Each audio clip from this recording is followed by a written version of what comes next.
우촌TV 1819회 춘천여행 5번째 김유정 문학촌을 만나겠습니다. 소설가 김유정은 1908년 2월 12일에 강원도 춘천시 신동면 신례마을에서 출생했다. 1914년 서울 종로구 운리동 대저택을 마련해서 가족이 이사를 했지만 춘천 신례마을의 작은 집은 그냥 두고 소장농으로 하여금 농사를 짓게 했다. 7살에 어머니 청송심씨가 사망하고 1917년 9살에 아버지 김춘식 씨마저 사망하고 1919년 봄까지 3년 동안 한문과 불글씨를 익혔다. 1929년 21살에 희문고고를 졸업했고 1930년 22살에 연희전문학교 문과에 입학했으나 6월 24일에 제명되고 춘천 신례마을로 기항했다. 1931년 23살에 보성전문학교 상과에 입학을 하고 그 후에 자퇴했으며 신례마을에 야학당을 열고 농우회, 노인회, 부인회를 조직했다. 이듬해 24살에 야학당을 건병어숙으로 넓히고 간이학교로 인가를 받았으며 처녀작 심청이 탈고됐다. 1933년 25살에 서울로 올라가 사직동 누님 집에 기거를 하며 폐결핵 발병의 진단을 받았다. 단편소설 산골나그네 총각과 맹꽁이가 발표되고 1935년 27세에 조선일보 신춘문예 현상모집에 손학비가 1등으로 당선됐다.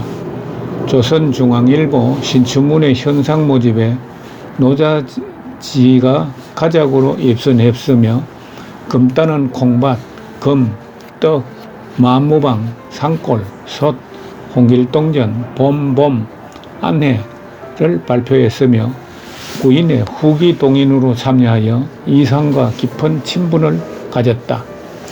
1936년 28살에 심청, 봄과 따라지, 가을, 두꺼비, 봄밤, 이른 음악회, 동백꽃, 야행, 옥토끼, 정조, 슬픈 이야기와 장편소설 미완이 있으며 생어 발레를 발표했다. 1937년 29살에 따라지, 땡볕, 연기를 발표하고 세상을 떠나기 11일 전에 마지막 편지 필성전을 안회남에게 보냈다. 3월 29일 경기도 광주의 유세준 매형집에서 사망했고 사후 발표작에 정분, 두포전, 형, 애기 등이 있다. 귀향과 농촌 계몽운동, 고향 신례마을에서 소설의 토양을 다지다. 신례마을에 머무는 동안 김유정은 야학당을 열고 농우회, 노인회, 부인회를 조직하는 등 농촌 계몽운동을 펼친다. 농우가를 지어 함께 부를 만큼 김유정은 고향을 사랑했다. 어느 날 야학으로 사용하던 움막에 불이 나자 김유정은 죽음을 무릅쓰고 불 속으로 뛰어들어 안에 있던 아이들을 구했다. 창문으로 의식을 잃은 아이가 던져지고 곧이어 불에 끌린 그가 기계체조하듯 밖으로 튀어나왔다. 이때의 상황을 지켜본 조카 김영수는 삼촌이 건강해서가 아니라 아무리 쇠약한 때라도 그 칼칼한 성품으로 인해 민첩한 행동으로 옮겨진 것이라고 말한다. 야학당은 후에 간이학교로 인가받아 건병어숙이 되었다. 이 시기 김유정은 충청도 예산에 있는 광업소의 현장 감독으로 몇 달간 머무르기도 한다. 거기에서 그는 광부, 짐채꾼 등 막장에 내몰린 인생들을 만나고 이때의 경험은 후에 금을 소재로 한 작품을 낳는다. 화려했던 날들. 모락은 꽃피고 생명은 이울다. 몇 해간 섭작이를 보내던 김유정은 1933년 제1선이라는 종합잡지에 산골나그네를 발표하면서 문단에 발을 들인다. 제1선과 개벽의 발행인인 춘천 술신 참연차는 일찌감치 그의 문학성을 알아보고 흔쾌히 실어주었다고 한다. 차상차는 한국 언론의 선구자로 평가받는 인물이다. 김유정에 있어 문학은 금강의 노다지와도 같았다. 노다지를 발견한 그는 전력을 기울여 그것을 발굴해내기에 힘쓴다. 1935년 소낙비로 조선일보 신춘문예 1등, 노다지로 조선중앙일보 신춘문예 가작당선이 이어진다. 김유정은 폭발적으로 작품들을 써내고 발표하는데 금따는 콩밭, 금, 떡, 마무방, 산골, 솥, 봄봄 등 한 해 동안 발표한 것만 해도 11작품에 달한다. 조선일보 신춘문예 1등 당선 축하연에서 천재시인 이상을 만나게 되고 우정을 나눈다. 이어 박태원, 이태준, 정지용 등이 속한 순수문학을 추구하는 구인회의 멤버로 활동을 하며 문호의 폭을 넓힌다. 이 시기 김유정의 문학은 화려하게 꽃피고 있었지만 그의 몸은 이미 폐결핵으로 쓰러지고 있었다. 겸허, 다만 문화의 길을 걷고 싶었다.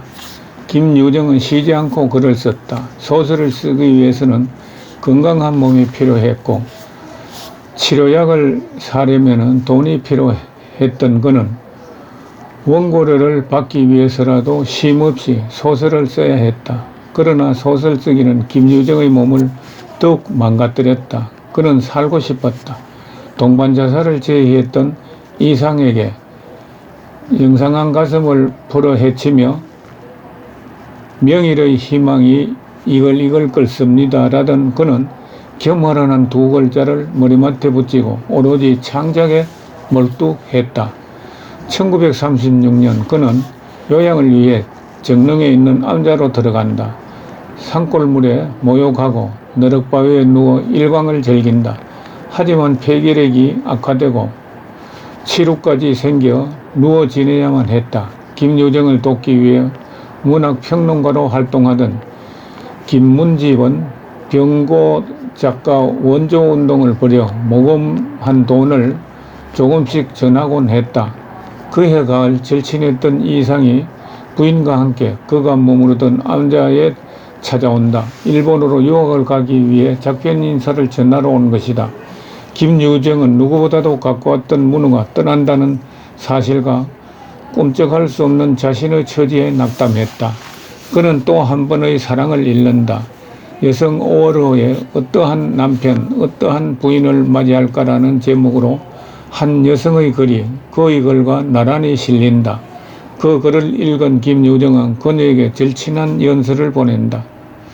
그의 편지는 오빠인 박용철에 의해 그 봉투가 찍힌 채로 그녀에게 전해지고 답장은 한 번도 받을 수 없었다. 김유정이 보낸 30통의 편지 끝에 돌아온 것은 잡지에 실린 그녀의 약혼 소식이었다. 남편은 구인회 문우였던 김한태였다. 충격으로 병세가 악화된 김유정은 그해 겨울 정릉 암자를 떠나 형수대교로 옮긴다. 심청, 봄과 따라지, 가을, 동백꽃 등 12편의 작품이 이해에 발표된다. 영원한 청년 작가, 한평생 햇빛과 굳게 작별하다. 1937년 2월 김유정은 조카의 부축을 받아 경기도 광주군 5째 누이의 과수원 토방으로 거처를 옮기고 창문을 검은 천으로 가린 적막한 어둠 속에서 병마와 처절한 싸움을 벌인다. 이 무렵 따라지, 땡볕, 연기가 발표된다. 병이 깊어지던 어느 날 친구 안혜남에게 병마와 최후의 담판을 벌이겠다는 결연한 의지를 보이며 편지를 띄운다. 번역거리를 찾아 보내주면 그 돈으로 닭 30마리, 살모사, 구렁이 100여 마리를 먹고 다시 살아나겠다는 희망이 적혀 있었다. 그리고 열 하루 뒤 1937년 3월 29일 봄날 오전 6시 30분 김유정은 한평생의 햇볕과 굳게 작별한다. 고향 신례마을에는 향긋하고 알싸한 동백꽃이 노랗게 퍼떨어지고 있었다. 29 고단한 삶은 뼈가루가 되어 한강에 뿌려졌다. 나는 비로소 나를 위하여 따로의 한 길이 앞에 놓여 있음을 알았다. 그 길이 얼마나 멀는지는 나는 그걸 모른다. 다만 한 가지, 내가 그 길을 완전히 걷고 그날까지 나의 몸과 생명이 결코 꺾임이 없을 것을 굳게 믿는다. 유정의 외로웠던 삶의 길, 유정 고도는 이제 그 고단한 걸음을 멈췄지만 영원한 청년 작가 김유정은 지금도 점순이, 덕돌이, 덕만이, 춘호, 뭉태, 개숙이들과 함께 신례마을 김유정 문화촌에 머물고 있다. 김유정 문화촌의 연역을 보면 2002년 8월 6일 4,528평방제곱미터의 문학촌을 개관했다. 생가와 전시관이 건립됐으며 2003년 김유정 문학제가 시작이 되고 2004년 신남역을 김유정역으로 바꾸었다. 2007년에는 김유정 문학상이 제정되고 2010년 실내 이야기길이 개통됐으며 2016년 김유정 이야기집이 개관되었다. 2020년 강원도 제1호 공립문학관으로 등록 확대고 2022년 김유정 기념 전시관이 개관되었다. 1933년 3월 제1선에 발표된 단편소설 산골 나그네는 이렇다. 홀어머니와 노총각 덕돌이가 사는 산골 주막. 울타리에선 부수수 떨어지고 떨잎이 떨어지고 산골은 물은 희무라 퐁퐁퐁 쪼르륵 퐁 야릇하게도 음료를 엎는다. 가을밤이 깊어가는 산골 주막에 자작자작 신발 소리가 들리며 주인 어른 계시오 하룻밤만 더 새고 가게 해주세요 하면서 맨발에 집신짝을 끓는 젊은 아낙이 들어선다. 어서 들어와 불 쬐게요 하며 덕도러미는 화룻불을 내어주며 이것저것 이야기를 붙인다.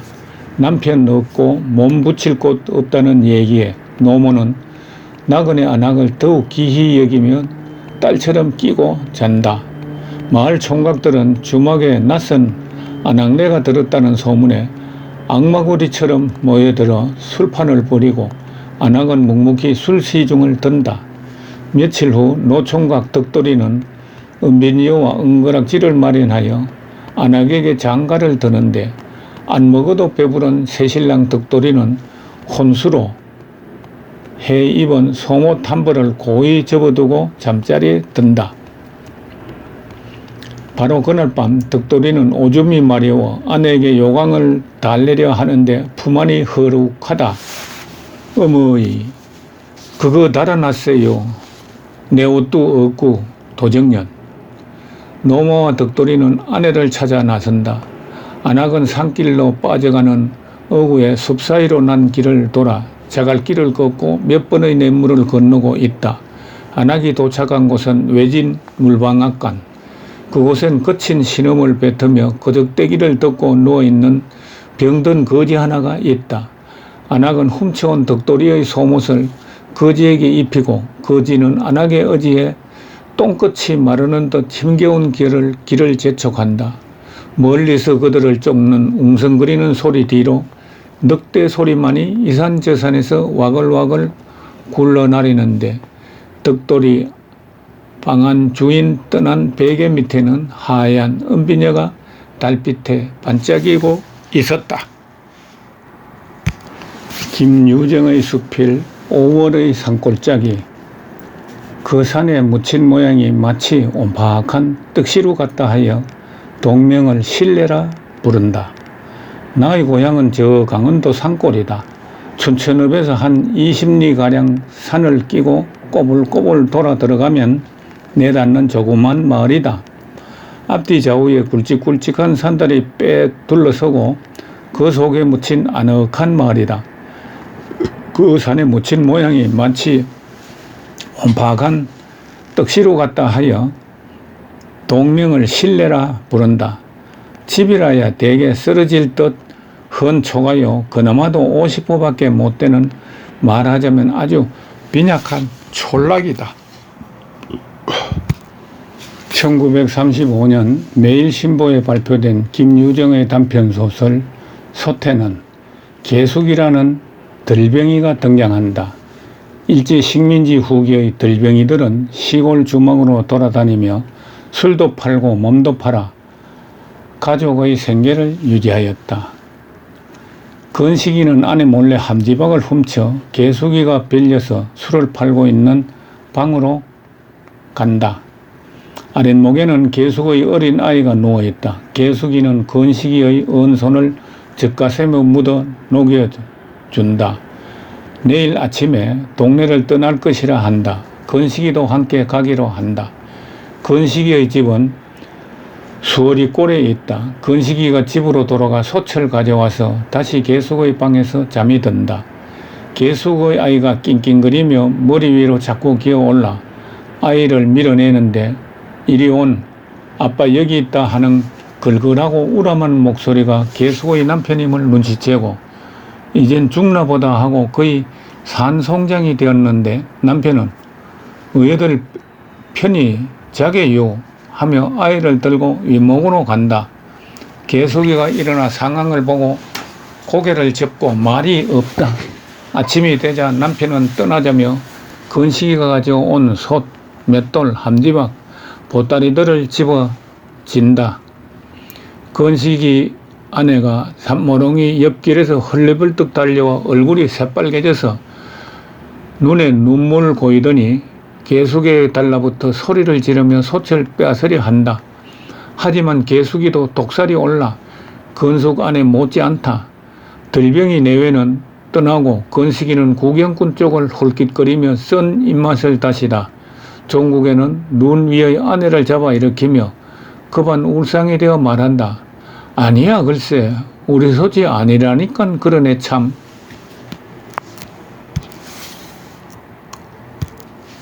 1935년 조강 11호에 발표된 김유정의 단편소설 봄의 내용은 돈 한 푼 안 받고 일하기를 3년 하고 꼬박이 7달. 장인님은 내가 승려를 시켜달라고 하면 늘 이 자식아 승려고 뭐고 미쳐 자라야지 하고 만다. 점순이가 안죽 어리니까 더 자라야 한다는 말이다. 이래서 나는 애초에 계약이 잘못된 걸 알았다. 어저께 모를 붙다 말고 논둑으로 기어올라 배가 좀 아파서요 하고 풀 위에 슬며시 쓰러지니까 장인님은 내 멱살을 움켜잡고 뺨을 치는 것이 아닌가. 이 자식아 일 하다 말면 누굴 망해 놓을 셈 속이냐. 이 대가리를 까놓을 자식. 구장님에 가서 승려를 시켜달라고 중재도 요청해 봤지만 소용없다. 회전밭을 혼자 갈고 있을 때 점심을 이고 왔다가 밤낮 일만 하다 말 텐가 하고 쫑알거렸던 점순이가 오늘 아침에도 대우 쫑알거리며 바보라고 성을 낸다. 밥을 먹은 뒤 지게를 지고 일터로 갈려 하다 바깥마당 공석위에 들어 누웠다. 이를 본 장인님은 지게 막대기로 나를 내리갈겼고 나는 장인님을 능알로 굴려버렸다. 부려만 먹고 왜 승려 안 하지요? 장인님이 내 바지가랑이를 단박 움켜자고 매달렸다. 땅바닥에 쓰러져서 거진 까무러치게 되니까 놓는다. 나도 장인님의 바지가랑이를 꽉 움켜쥐고 잡아 낚았다. 장모님과 점순이가 헐레벌떡 뛰어나왔다. 장모님은 제 남편이니까 역성을 할는지도 모르나 점순이는 내 편을 들어줄 줄 알았는데 애그머니 이 망할 게 아버지 죽이네 하고 내 길을 뒤로 잡아당기며 마냥 우는 것이 아니냐. 그만 여기에 기운이 탁 꺾여 나는 얼빠진 덩신이 되고 말았다. 우리말을 사랑한 김유정. 김유정은 어려서 한학을 공부하고 학교에서 일본어 교육도 받았지만 그의 소설에는 한문이 거의 없다.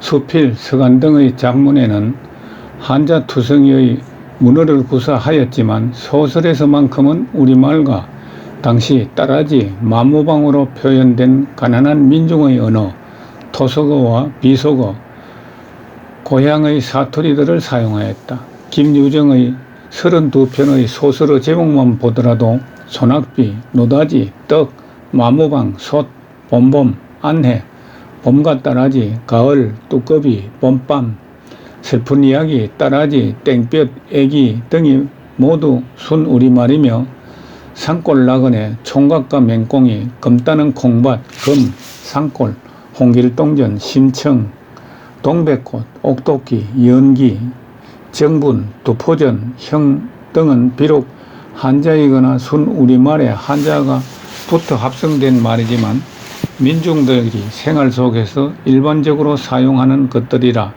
우리말 영역에 넣어도 무리는 없을 것들이다.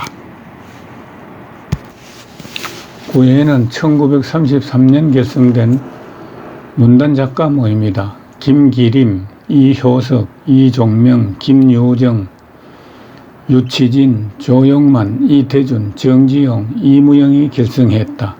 얼마 후 이종명, 김유영, 이효석이 탈퇴하고 박태원, 이상, 박팔량이 가입하였으며 다시 유치진, 조영만 대신에 김유정, 김환태로 교체되어 항상 9명의 회원을 유지하였다. 1930년대 경향문학이 쇠퇴하고 문단의 주류가 된 이들은 계급주의 및 공리주의 문학을 배격하고 순수문학을 확립하는 데 크게 기여하였으며 당시 순수문학의 가장 유력한 단체로 활동하였으나 4년 만에 해체되었다. 시와 소설이라는 동인지를 펴냈다. 건병어숙에서 불렀던 농우회가를 김유정이 만들었다. 거룩하도다 우리 집 농우회. 손에 손잡고 장벽굳게 모였네. 흙은 주인을 기다린다. 나서라 홈이 들고 지난 엿새 동안에 힘다해 공부하고 오늘 일요일 또 합하니 즐거워라. 3355 작반하야 교회 산보를 나가 산소 좋은 곳을 찾아 시원히 씻어 보세.